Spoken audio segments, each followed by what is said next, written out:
ایک قصائی اپنی کسی پڑوسی لڑکی کے عشق میں مبتلا ہو گیا۔ لڑکی کے گھر والوں نے اسے ساتھ کے گاؤں میں بھیجا، دوسری بستی میں بھیجا۔ قصائی کا علم ہوا تو وہ بھی اس کے پیچھے پیچھے چلا، راستے میں بکری سے گناہ کا مطالبہ کیا۔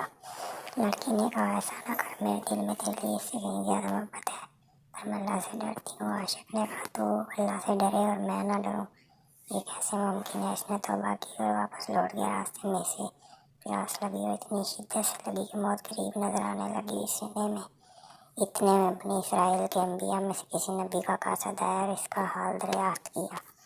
اس نے کہا میں پیاسا ہوں۔ قاصد نے کہا آؤ ہم دونوں مل کر دعا کریں کہ اس گاؤں تک پہنچنے کے عرصہ میں ہم پر ابر کا سایہ رہے۔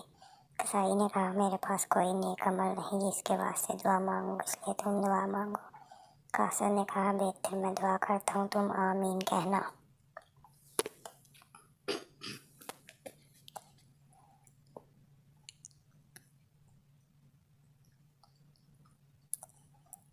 قاصد نے دعا شروع کر دی اور وہ شخص آمین کہتا رہا، یہاں تک کہ ابر کا ایک ٹکڑا ان دونوں پر سایہ فگن ہو گیا۔